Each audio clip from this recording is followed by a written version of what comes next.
अब हम आपका आबिद साहब के पास लेकर आए हैं। आबिद साहब वो शख्स हैं जिन्होंने यहाँ पर इस सुल्तानपुरी के कोरोना सेंटर के अंदर काफ़ी लोगों की, हज़ारों लोगों की मदद करी। इनका क्या अनुभव रहा, ये अपनी ज़बानी खुद ही बता रहे हैं। कृपया हमारे दर्शकों को अपने इस तजुर्बे के विषय में बताएं जो आपने यहाँ पे बिताए।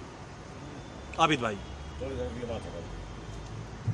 जी, हमारा तजुर्बा ये था जी, स्टार्टिंग हमारी यहाँ से हुई। शुरू में जब क्वारंटीन सेंटर में निजामुद्दीन तबलीगी जमात के लोग आए जी, तो उनकी ज़रूरतें गवर्नमेंट की तरफ से भी पूरी की जा रही थी जी, मगर जब तादाद बढ़ी, कुछ ज़रूरतें ऐसी थी जो गवर्नमेंट की तरफ से खाना वगैरह हर चीज़ मुहैया हो रही थी, जी, कुछ चीज़ें थी जो उनको ज़रूरत थी। जी, तो हमारे भाई उस्मान साहब जी, जिन्होंने इस काम में पहल की जी, और पुलिस प्रशासन के और एसडीएम और डीएम साहब के साथ मिलकर जी, इस काम को अंजाम देना शुरू किया। जी, उनकी इजाज़त लेकर उनकी ज़रूरत के सामान वहाँ पहुँचाए, जी, जो जो उनकी ज़रूरतें थी। जी, उनकी ज़रूरतों के सामान पहुँचाते पहुँचाते फिर हमारे बड़े भाई हाजी साहिद साहब, जी, उन्होंने कुछ खाने का इंतज़ाम किया फिर अपनी तरफ से, जी, जैसे पैकिंग के आइटम थे, जी, क्योंकि लूज आइटम पहुँचाना गवर्नमेंट की तरफ से अलाउड नहीं था। जी। जैसे तो पैकेट बंद खाना पहुंचाया जा रहा था। पैकेट बंद, जैसे जी। बिस्कुट था, नमकीन था, जी, रुआवजा था, जी, जी। ये सब चीजें मुहैया कराई गई अच्छा, अच्छा। डीएम साहब की इजाजत से। और खाना वगैरह सब अंदर ही उन लोगों का खाना कैंटीन से मिलता था जी। जो गवर्नमेंट की तरफ से था, अंदर ही। एसडीएम या डीएम साहब की तरफ जी, से जी, जो खाना जी, था, जी, जी। खाना भी उनका बहुत बेहतरीन था। अच्छा, अच्छा। खाना अच्छा मिलता था जी, उनको। और जो है उसके बाद में सारा इंतजाम होने के बाद में जी, इन लोगों की यहाँ से डिस्चार्ज होने की बात आई जी, जी, कि अब इनको डिस्चार्ज किया जाए। जी, मगर अलग अलग स्टेट के लोग थे, जी, केरला, तमिलनाडु, जी, आसाम, जी, अंडमान निकोबार, जी। तो कुछ साथी 50 कहीं के हैं, 40 कहीं के हैं, जी, इस तरीके से थे। जी, तो गवर्नमेंट की तरफ से तमिलनाडु के लोगों के तो ट्रेन का इंतजाम था, जी। बाकी सब लोग जो है खुद अपने कन्वेंस से गए हैं यहाँ से। मतलब उनकी अपनी खुद की कार है, बस, मोटरसाइकिल, टैक्सी, जो भी कुछ चीज़ थी उसमें उससे। ये रहा है सिस्टम कि जैसे आसाम के 50 लोग थे, जी, तो एसडीएम साहब ने कहा कि भाई आज इनको डिस्चार्ज करेंगे। 50 लोग हैं एक राज्य के, अच्छा, तो उनकी एक बस पूरी रेंट पे की गई, अच्छा, अच्छा, अच्छा, अच्छा। जिसका पे उन्होंने खुद किया अपने उन आप। आसाम वालों ने। हाँ, अच्छा। आसाम वालों ने, या जो भी। जी, हाँ, जी, जी, जी, जिसको जाना था जी, जी। उसका पे उसने खुद किया। जी, उसमें वो डिवाइड कर दिया गया। जी, जी। जैसे 1 लाख रुपए था, 50 लोग थे, 2-2 हजार रुपये आया। अच्छा, तो इस तरीके से इन्होंने अपने जाने का कन्वेंस भी खुद इंतजाम किया। जी, एक सिर्फ तमिलनाडु की जो ट्रेन थी जी। वो गवर्नमेंट की तरफ से, जी, जी, जी। बाकी सारा इंतजाम जो आसपास के थे। जनाब मोहतरम, आपने बड़ी अच्छी बातें बताई। एक बात बताइए, ये जिज्ञासापूर्ण प्रश्न है, काफ़ी लोगों के दिमाग में आया होगा कि यहाँ पर आप विभिन्न लोगों की मदद कर रहे थे जो अलग अलग राज्यों से थे, तो भाषा समस्या नहीं सामने आई? सबकी अपनी अपनी भाषा, और हम दिल्ली वालों की अपनी वही हिंदी भाषा या क्या हिंदुस्तानी वाली भाषा, तो इस समस्या से कैसे?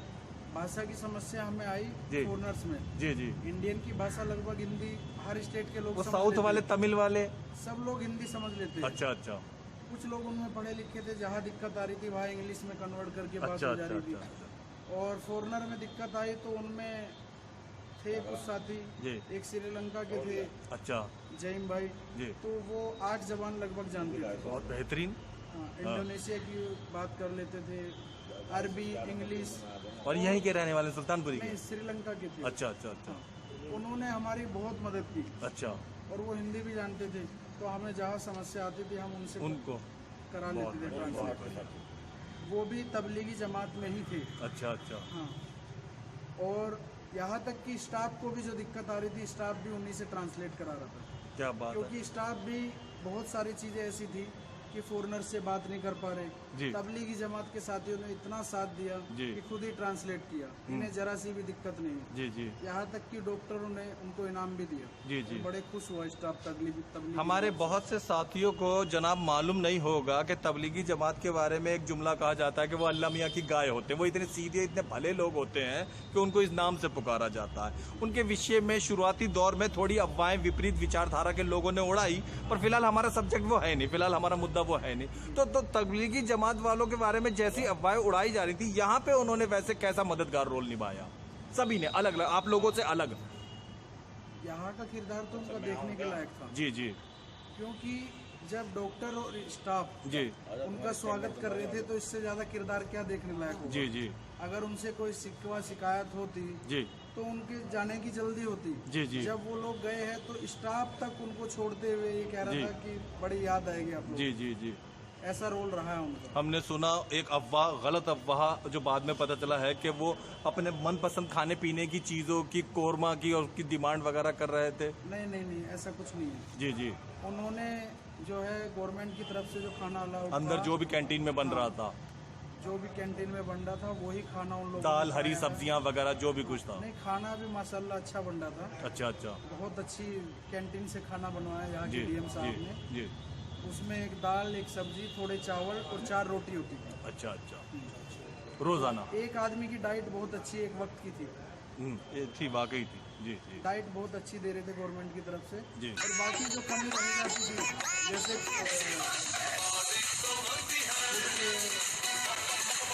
वगैरह है या फिर ये सब हमारी टीम की तरफ से जा रहा था। सारी गाइडेंस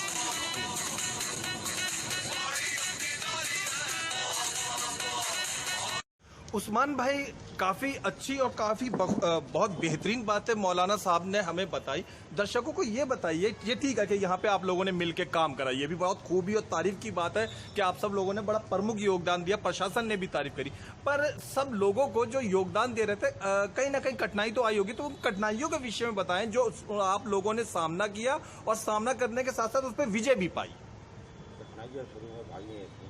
जी जी शुरू में बदली कठिनाई आई, लेकिन जैसे जैसे हमारी टीम बढ़ती गई, जी ऊपर वाला का इनाम भी हम तो बढ़ता गया। जी जिसका रोल ये है जी। कि लाजमा का जो स्टेम दौर था, आगे बात समझो, उसको कानूनी हिसाब से कोई साबित नहीं हो रहा जी, जी, कि जी। कानूनी हिसाब से प्लाज्मा देना है। जी ये तो आदमी की अपनी मर्जी थी। जी जी जिसके लिए ये हमारे एसडीएम साहब ने मुझे जब बुलाया, जी उन्होंने कहा भाई प्लाज्मा के लिए अपने लोगों को तैयार करो आप। जी तो यकीन मानोगे आप, जी। एक अजीब सी होड़ मची अच्छा प्लाज्मा देने की, अजीबो गरीब होड़ मची। जी। और जिन मुसलमानों को कल तक, जिन जमातियों के लोगों को कल तक गद्दार बताया जा जी, रहा जी, था, जी, जी। उन लोगों में इतनी खतरनाक दौड़ थी कि हम जी। अपने हिंदू भाइयों के लिए प्लाज्मा देंगे। जी जी जी मतलब जिन लोगों ने दिया था वो यहाँ तक तैयार थे हमसे एक बार और डबल। क्या बात है, बहुत और अच्छा। हकीकत ये, मेरी टीम में मेरे साथ जितने भी लोग जुड़े हुए थे उनका जी। बड़ा गजब का किरदार था। जी जी रात को 3-3, 4-4 बजे तक वहीं रहना, जी जी उनके बसों का इंतजाम करना। जी। उसमें से एक हमारे आबिद भाई हैं, जी अकारी साहब जी। हैं, उनका बहुत बड़ा रोल है। कागज कार्रवाई सब उन्हीं लोगों ने दोनों की मिलकर। जी जी जी हमारे हाजी शाहिद साहब ने उनका खाने पीने का बड़े पैमाने पर इंतजाम किया। हमारे उसके साथ साथ आगे हाजी गुलाब साहब थे, जी ये हमारा सलमान भाई था, जी। इमाम साहब थे। सबका बहुत गजब का रोल रहा है इसमें। जी जी सबने अपना अपना किरदार निभाया। जी यहाँ तक लोगों ने हमें डराया भी, जी हमसे ये भी कहा गया कि आप इलाका छोड़ दो। जी तो हम इलाका छोड़ने के लिए भी तैयार हो गए। जी हमने जितने भी ये काम किया अल्लाह की रजा के लिए जी। किया। और जितने लोगों ने भी प्लाज्मा दिया है, जी जी जितने भी मुसलमानों ने, तबलीग की जमात वालों ने प्लाज्मा दिया, जी। वो उनकी अपनी मर्जी थी। जी जी कानूनी हिसाब से तो कोई मामला था ही जी नहीं। जी जी ठीक है ना। इसके विषय में और आगे आप हमारी सुनाई में तो ये तक भी आया कि सबसे पहला प्लाज्मा मांगने और देने का सिलसिला जो शुरू हुआ वो आप ही लोगों के नजदीक में बसे हुए इस सेंटर से ही शुरू हुआ। पूरे हिंदुस्तान के अंदर। उस्मान भाई, कितने लोगों ने लगभग बढ़ चढ़कर यहाँ पर अपने समय में और अब तक में लगभग प्लाज्मा डोनेट कर चुके होंगे? हमारे टाइम 50, 100 ज्यादा के अंदर पूरे हिंदुस्तान में सबसे पहले जो प्लाज्मा देना शुरू करा सुल्तानपुरी जी, जी, सेंटर में हुआ। जी, जी। पहले दिन 5 आदमियों ने दिया। जी जी अगले दिन 83 आदमियों का टेस्ट हुआ। अच्छा हाँ, अगले दिन 83 आदमियों का टेस्ट सैंपल लिया गया जी। प्लाज्मा के लिए। जी आगे बात ये पहले इसको कोरोना हुआ था, फिर बाद में ठीक हुआ नहीं हुआ। जी जी तो इस तरीके से लगभग सिलसिला चलता रहा। यहाँ तक डॉक्टर ने कहा भाई हम हमारे पास 2 मशीनें हैं, अच्छा। और एक आदमी के लिए हमें 1 से सवा घंटा लगता है प्लाज्मा के लिए। अच्छा अच्छा अगर हम चार मशीनें कर दें तो आदमी आप सब तैयार कर दोगे? हाँ। मैंने तैयार करने की जरूरत नहीं, एक ही आवाज में तैयार हो गए सारे लोग। गुड गुड गुड उन सब लोगों ने एक ही बात की, हम सब प्लाज्मा देने के लिए तैयार जी। हैं। यहाँ तक के जो लोग खिदमत करने वाले लोग थे तो वो तो कोरोना से बाहर थे, हाँ। उन लोगों ने भी एक बात उठाई कि हमारे भी खून की अगर हमारे हिंदुस्तान को जरूरत पड़ती जी। है तो हम अपने खून के एक खून पा देंगे। जी जी आगे बात वो दौर ऐसा दौर था, आगे बात है मुझसे एक कदम आगे रख के आगे बढ़ लिया। जी जी ठीक है ना। और इसके विषय में कुछ हमारे ये जज्बा जो उस समय लोगों की मदद करने का, एक खतरनाक स्थिति से जूझते हुए भी इंसान की मदद करने का था, तो ये प्रेरणा आप लोगों को या आप जैसे लोगों को कहाँ से मिल रही थी?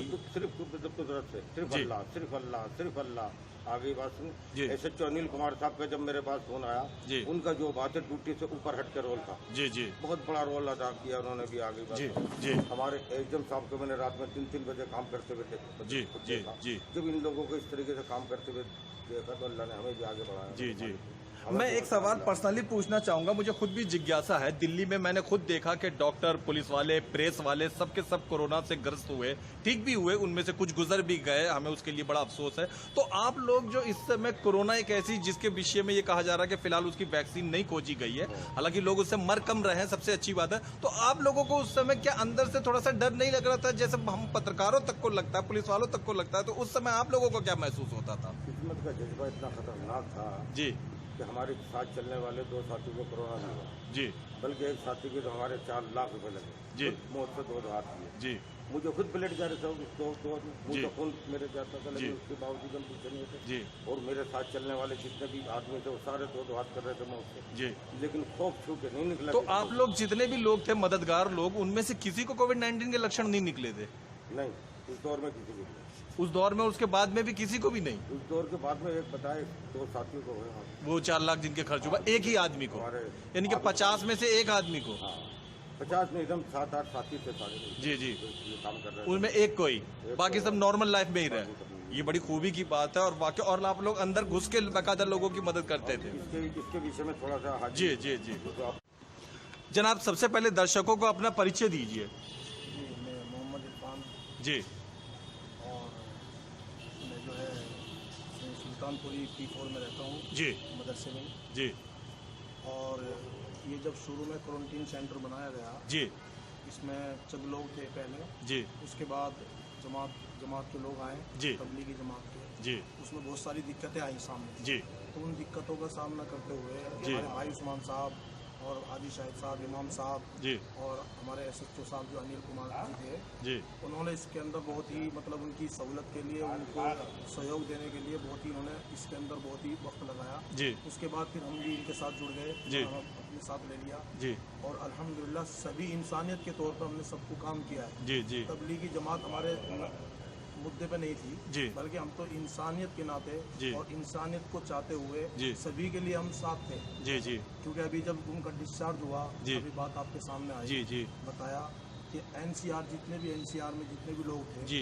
सबको अपनी अपनी गाड़ियों से हमने भेजा, जी उनसे कोई किराया नहीं लिया। जी और अभी तक भी अगर कोई कॉल आ जाती है क्वारंटीन सेंटर से, हमारे आबिद भाई जो बैठे थे सबसे पहले जो बोले हैं, उनके पास कोई कॉल आ जाती है किसी भी चीज़ की, किसी भी समस्या की, या हमारे उस्मान भाई प्रधान जी के पास कोई कॉल आ जाती है, तो हम अभी भी जाके वहाँ अभी भी इसमें जुड़े हुए हैं और अभी भी जाके हम उस समस्या को हल करते हैं। अच्छा जनाब, मैं ये पूछना चाहूंगा कि पुलिस के रोल के विषय में और आप लोगों के रोल के विषय में तो हमारे दर्शकों ने, हमने अभी जाना, तो SDM साहब का या वहाँ SDM ऑफिस से क्या क्या सहयोग रहा, उसके विषय में बताइए। उनका बहुत बड़ा सहयोग रहा। जी। जिस तरीके से उन लोगों ने हमसे मतलब जो है मदद चाहिए जी। कि भाई अपने लोगों को, क्योंकि हमारी जो जमात के लोग थे, जी, जी। ज़्यादातर 750 लोग थे, अच्छा 50-60 लोग दूसरे लोग थे, जी जी तो वो उनकी बात उनकी समझ में नहीं आ रही थी। जी जी तो वो हमें बुलाते थे, जी। हमारे उस्मान भाई को, जी। कभी हाजी शाहिद को, जी। कभी हम में से कोई भी चला जाता था जबान समझने जबान के लिए कि भाई जी। अपने लोगों को इस बात के लिए आमादा करो, इस बात के लिए, जैसे खून के लिए, प्लाज्मा के लिए जो मतलब बात आई, तो हमारे उस्मान भाई ने मतलब उनको समझाया, बताया, तो उन्होंने बात को माना। सुल्तानपुरी के लोगों को? नहीं, जो जमात के लोगों को? जमात के लोगों अच्छा। को समझाया, बताया, तो वो उस बात पे जो है तैयार हुए। जी। तो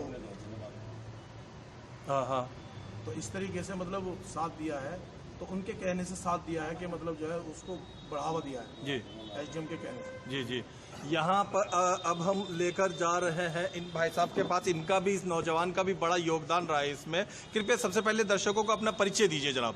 मेरा नाम मोहम्मद सलमान है। हाँ, तो सलमान भाई, आपका क्या जज्बा रहा इतनी कम उम्र में, जो आपने इनके बीच में, इन लोगों के बीच में मदद करने के लिए घुसे थे? क्या क्या रोल रहा आपका, आपने क्या क्या कार्य किए? हमारे सारे जितने बड़े जिम्मेदार जी हैं हमारे, जी जी हाजी साहिद साहब, जी उस्मान भाई साहब जी और भाई आबिद साहब, जी। जितने भी थे सारे जिम्मेदार थे, उनके पीछे उनके जो है मतलब जी उनके साथ ही खिदमत में लगना, जी जी। और जो है मतलब पेपर की फोटो कॉपी करा के लाना, जी। मतलब जैसे भी काम आता है अभी तो बता तुम्हारी देना। उम्र भी बहुत कम है, तो जिस समय कोरोना पेशेंटों के बीच में, हालांकि सब नहीं थे, फिर भी लोगों के दिमाग में, तो मेरे जैसे पढ़े लिखे के दिमाग में अफवाह तो यही थी कि जी ये कोरोना पेशेंट है, तो तुमको भय नहीं लगा उनके बीच में मौजूद होते हुए, या उनके लिए काम आते हुए, या उनके लिए पानी दूध वगैरह पहुंचाते हुए? जी, ईमान के जो जज्बा था उसके मतलब उसके अनुसार जो है मतलब खिदमत करनी है जी और जो जब खिदमत करेंगे इंसानियत का पैगाम देंगे जी जी तो ऊपर वाला हमारी सेवा जी जी जी बहुत अच्छा। बहुत आपके सामने जो जिन लोगों ने मतलब क्या कुछ ऐसे लोग भी गुजरे जिन्होंने खून दान करने के लिए, रक्तदान करने के लिए भी अपनी आवाज़ उठाई थी या चाहते थे? जी जी जितने भी आए हुए थे सारे जमात के साथी जी सभी अल्हम्दुलिल्लाह सभी जो है लाइन भाई जी। और तकरीबन सभी लोगों ने जो है अपना पिला दिया। दवाएं या खाने पीने की चीज़ें बाहर से अंदर पहुंचाने में भी आपका रोल रहा कुछ? जी जी क्या क्या क्या क्या मदद करते थे आप खाने पीना पहुंचाने में? जैसे दवाइयाँ वगैरह हो गई जी। या जैसे मतलब किसी को डिस्चार्ज करना उसकी आईडी की फोटो कॉपी वगैरह अच्छा अच्छा या और मतलब जिसको जो भी जिसकी जरूरत है छोटा मोटा जो भी सामान जी। अंदर जाकर पहुँचा के आएगा जी जी और जी। जो जाएगा तो उनका सामान वगैरह बस उन्हें लोड करवाना ये सब मतलब काम करना है। वो विदेशी लोग जो चले गए उसके बाद भी आपने वो ड्यूटी अदा करी या अब थोड़ी सी वो कम हो गई है? कम हो गई बाकी अब अदा कर रहे हैं हम जो भी आप आज अभी भी लेकिन अगर आपको प्रशासन वहाँ पे बुलाता है तो आप जाने को तैयार हैं? जी जी पहुँचे। बहुत खूब, ये बहुत अच्छा जज्बा है, ये बहुत अच्छी वाली बात है कि आप इस पीढ़ी के मन में ये वाली नाम है? हाजी मोहम्मद शाहिद। अब हम आपका परिचय करवा रहे हैं हाजी मोहम्मद शाहिद से। ये जनाब ने बहुत ज़्यादा, जैसा कि भाई उस्मान ने कहा, अपने तौर पर इस कोविड-19 के मरीजों की खिदमत करी। उनका क्या अनुभव रहा हम उन्हीं से ही पूछते हैं। आपने बड़े लंबा समय बिताया यहाँ के लोगों की खिदमत करने में, आगे बढ़ चढ़ कर काम करने में। क्या क्या आपने काम किए और क्या क्या आपके दिल को तसल्ली रही कि आपने इंसानियत का जो फ़र्ज़ निभाया? मेरा नाम हाजी मोहम्मद शाहिद है। जी, मैं जी। मच्छी मार्केट से उस्मान भाई का जी। साथी हूँ। ये हमारे मच्छी मार्केट के प्रधान हैं। अच्छा अच्छा। और जैसे 20 तारीख को प्रधानमंत्री साहब का ऐलान हुआ कि जनता कर्फ्यू होगा, जी। 22 तारीख को जनता कर्फ्यू होगा, जी फिर 23 को दिल्ली लॉकडाउन होगी, जी फिर 24 को हिंदुस्तान लॉकडाउन हुआ। जी लॉकडाउन में तकरीबन जो हमारे तबलीगी जमात के लोग थे, जी तो वहाँ जो मरकज़ का जो मसला है, मरकज़ में हमेशा ही वहाँ 2000-3000 आदमियों का हर वक्त जमावड़ा रहता ही था। है। जी जी। आना जाना लगा हाँ, रहता लगा है। ही रहता है। जैसे ही वहाँ प्रधानमंत्री साहब का ऐलान हुआ कि जो जहाँ है वो वहीं लक्ष्मण रेखा खींच दी गई। जी जी जी उसके बाद में वहाँ के लोगों ने SHO साहब से भी मुलाकात की और वीडियो भी दिखाई गई, तो वो वहाँ रुक गए। उसके बाद में 28, 29, 30 तारीख में उनको वहाँ से निकाला गया और किसी को NLJP अस्पताल में, कुछ नरेला क्वारंटीन सेंटर में, कुछ सुल्तानपुरी क्वारंटीन सेंटर में लोगों को पहुँचाया गया। तब यहाँ के सुल्तानपुरी के क्वारंटीन सेंटर में जब तबलीगी जमात के लोग आए, यहाँ लगभग कितने लोग आए थे भाईजान? यहाँ 750 लोग तबलीगी जमात के लगभग लोग 800 आए। के आसपास। अच्छा अच्छा। तो उस टाइम पे 1-2 दिन के बाद ही यहाँ कुछ खाने में या कुछ दवाई उवाई देने में डॉक्टरों की तरफ से या सफाई कर्मचारियों के प्रशासन की तरफ से जो भी कमी रही हो, लापरवाही रह गई तो हो। वहाँ 20 मार्च में एक साथी का इंतकाल हो जाता है, तमिलनाडु का जी बंदा था, मुस्तफ़ा नाम का। जी तो हमारे SHO साहब थे अनिल कुमार साहब, जी और हमारे दूसरे SHO साहब थे नागपाल साहब, जी गुलशन नागपाल साहब। जी। उनका बहुत अच्छा काम रहा, उन्होंने बहुत मेहनत की, बहुत नेक लोग थे वो। बहुत अच्छे हैं वो। मैं तो कहूँ अल्लाह मियाँ उनको जल्दी ACP बना दे। बहुत अच्छा। ठीक, उन्होंने हमें, जानते हैं हम पुलिस मित्र हैं, जी तो उन्होंने हमें बुलाया, तो हमने वहाँ जाकर उन अपने तबलीगी जमात के लोगों को समझाया जी कि भाई ये कैसे हुआ, क्या हुआ, सब कुछ तुम्हारे साथ है, जी। SHO हमारे साथ हैं, सब जी कुछ। तो उन्होंने डेड बॉडी उनको सौंप दी। जी जहाँ भी गई वो डेड बॉडी NLJP हॉस्पिटल गई जी या उसके उनके आगे का हमें रिश्तेदारों मालूम को नहीं गई। है। हाँ, जहाँ भी गई उसके आगे का हमें मालूम नहीं है। जी लेकिन उसके बाद में उन लोगों को समझाया गया। उसके बाद में SDM साहब ने, उन तमिलनाडु वाले सज्जन की जो डेथ हुई वो मतलब कोरोना से हुई या किसी और से? कोरोना नहीं थी। उनका जो उनकी जो रिपोर्ट थी, कई बार यहाँ क्या उम्र थी उनकी? 50 साल होगी। अच्छा अच्छा। 50 होगी या 55 होगी या कम। जी जी तो यहाँ सब साथियों का तकरीबन टेस्ट होते रहे, निगेटिव ज्यादा पाए जी। गए, कोई ऐसा पॉजिटिव यहाँ नहीं पाया। ज्यादातर नेगेटिव पाए। ज्यादातर निगेटिव जो पाए गए। 800-700 लोग वहाँ से लाए गए थे वो मजलिस से सब वो भी निगेटिव पाए गए। तकरीबन। यहाँ से पहले जो पॉजिटिव वहाँ हॉस्पिटल में होंगे तो होंगे, लेकिन यहाँ जब वो आएंगे तो यहाँ सब ठीक होकर के आए। अच्छा। और यहाँ हमारे क्वारंटीन सेंटर में 45 दिन, 40 दिन, 50 दिन गुजारे हैं उन्होंने, तो वो सब निगेटिव है। अच्छा। और उन्होंने बहुत बढ़िया साथ दिया, बहुत बढ़िया। प्रशासन का मेल जोल ऐसा बन जी गया। जी जी ऊपर से हमारी टीम सुल्तानपुरी के तकरीबन बहुत लोग जी हमारे साथ लगे रहे। हम जी। तो आगे थे लेकिन हमारे पीछे बहुत लोग थे। जी। कारी इरफान साहब थे जी। और एक हाजी दानिश साहब थे जी। और सलमान भाई थे, उस्मान भाई थे। मतलब इमाम साहब थे। मददगारों का कारवां बढ़ता ही बढ़ता ही जा चला रहा गया। है। यहाँ एक को तक देख के दूसरा दूसरे को। लेडीज थी हमारे साथ, जी। उनका क्या नाम था?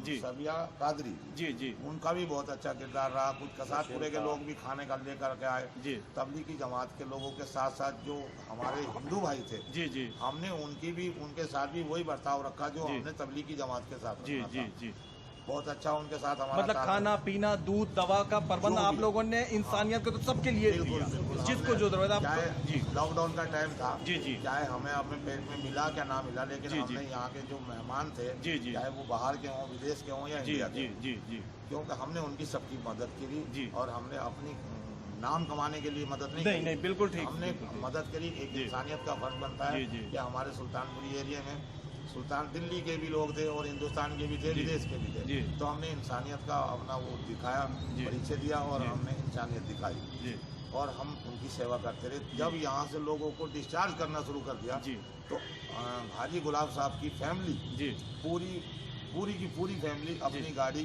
जी। लेकर के, उस्मान भाई की गाड़ी, इरफान भाई की गाड़ी जी। और शमशाद भाई की गाड़ी, मतलब तमाम लोगों ने अपनी अपनी गाड़ियाँ गेट पे खड़ी कर दी। पानीपत हो, सोनीपत हो, गुड़गांवा हो, बिजनौर हो, यानी कि दिल्ली के आसपास में जो 200 किलोमीटर जी, तक का जी, जी। एरिया लगता है, उसमें हमने किसी से पैसे ना लेकर के उन लोगों अपनी गाड़ियों से मुसलमानों छुड़वाया। अपनी गाड़ियों से बहुत छुड़वाया। बहुत बहुत सच में उसके बहुत। बाद में जो गाड़ियां दूर जाने वाली थी, जी। जिसका 60,000 का किराया था, जी। 1 लाख तब का तक किराया ट्रेनें था, नहीं शुरू हुई थी ना। जब ट्रेनें शुरू नहीं जी हुई जी थी, जी तो जिसका ज्यादा किराया था उन जी। लोगों ने अपनी जेब से पे किया और अपनी जेब से लोग बिहार के, बनारस जी। के और तमिलनाडु के तो जी। ट्रेन में गए हैं। जी जी जी आसाम के, कश्मीर जी। के, सब लोग अपने अपने किराए से गए हैं। जी। लेकिन दिल्ली और दिल्ली के आसपास के जो लोग हैं, जी, जी। वो हमारी टीम ने अपनी अपनी गाड़ियों से जी। अपने पैसे खर्च करके, जी। और हमने उनके ऊपर कोई एहसान नहीं करा। नहीं नहीं हमने नहीं कोई साहब। एहसान नहीं करा। हमने सिर्फ इंसानियत दिखाई, क्योंकि हम हिंदुस्तानी हैं जी। और हिंदुस्तानी ही रहेंगे जी। इंशाल्लाह। जी क्योंकि ना सरकार हमारी है जी और ना बड़ा सा नाम हमारा है, जी लेकिन हमें घमंड है इस बात का कि हम हिंदुस्तानी हैं बहुत और बहुत हिंदुस्तान बहुत हमारा उम्दा। है। बहुत अच्छे। दर्शकों, जब तक इस मुल्क के देशवासियों में ये जज्बा रहेगा, जब तक मुल्क के देशवासियों में ये सोच रहेगी, ये ख्याल रहेगी, यकीन करिएगा कि इस देश की एकता को, इस देश की जमहूरियत को कोई भी ताकत खत्म नहीं कर सकेगी। हो सकता है विपरीत दिन आए जाएं, चले जाएंगे, लेकिन जब तक लोगों के अंदर ये जज्बा रहेगा, जैसा ये भाईजान जज्बा बता रहे हैं, तो वाकई इस देश की कौमी एकता को कोई तोड़ नहीं पाएगा। उस्मान भाई, बहुत उम्दा टीम आपकी थी, वाकई बड़ा काबिल तारीफ जज्बा था, बड़ा ताकतवर जज्बा था, जो कोविड-19 काल में जब अपने अपनों का साथ नहीं दे रहे हैं। हमारे सुनाई में कुछ खबरें आई हैं कि अलग अलग धर्म जाति के लोग अपने रिश्तेदारों की डेड बॉडी स्वीकार नहीं कर रहे हैं, उनके पास उनके दफनाने के लिए नहीं जा रहे हैं, जलाने के लिए नहीं जा रहे हैं। ऐसे में आप लोग जूझते रहे, तो ये प्रेरणा जो आपने दी, तो कितने लोगों की टीम थी उस समय, किन किन खास और लोगों का योगदान था जो यहाँ मौजूद थे उनके अलावा? हमारी टीम जो थी फिलहाल स्टार्टिंग में 3 जी। आदमी की बनी। हाजी शाहिद साहब जी मौलाना दिलशाद साहब, जी उसके बाद कारवां पड़ता चला गया। जी आगे बात हाजी गुलाब साहब जी। जुड़े, सलमान जुड़ा, वसीम नाम का लड़का है वो भी जुड़ा। जी उसके बाद आगे बात कारी इरफान साहब जो गए, जो हाजी गुलाब साहब के 2 लड़के वो भी जुड़े। इस तरीके से हमारी 8-10 आदमी की 12 आदमी की टीम बनी। जी और सच्चाई ये है, आगे बात सुनिए, कि एचएम हमारे जो एचएम साहब त्रिपाठी जी, जी उन्होंने पता चला अपनी ड्यूटी से उठ करके आगे बात सुनने काम किया। हाँ रात को 3-3, 4-4 बजे तक काम किया हम लोग। हमने खुद उनको काम करते हुए देखा रात में, जी 4-4 बजे तक काम करते हुए देखा हमने। जी बहुत गजब का रोल था हमारे त्रिपाठी साहब का, जी एचएम साहब का हमारे, जी और उन्हीं की देन थी जो हम सब आगे बढ़े। जी दूसरी देन थी हमारे एसएचओ अनिल कुमार जी की। अच्छा और अच्छा हौसला जितने भी दिया सब ऊपर वाले, सब कुदरत से मिला हमें। जी अजीब व गरीब मामला था वो, जी। कि जिस दौर में मैं चलते हुए मतलब लड़खड़ाता था, हाँ अपना आपको मैं पता चला बीमार हूँ मैं अभी भी, हाँ लेकिन उस दौर में इतनी ताकत थी मेरे मालिक ने मुझे भी, हाजी शाहिद साहब को भी और मेरी पूरी टीम को, कि हकीकत ये है कि रात को 3 बजे जब हमें पता नहीं, यहाँ तक कि हाजी गुलाब साहब रोजे से रात को 12 बजे 11 बजे तक उनको पानी मिला सिर्फ। ये एक जज्बा था, आगे बात समझो, ऊपर से मिला हमें, और आगे भी अगर प्रशासन को- दर्शकों, हम पहले बीच में आपको जरूर बात काटते हुए उस्मान भाई की बताना पसंद करेंगे कि जिस समय यहाँ पे कोरोना का सेंटर चल रहा था, उस समय मुसलमानों का, भारत का सबसे बड़ा त्योहार रमजानों का दौर चल रहा था।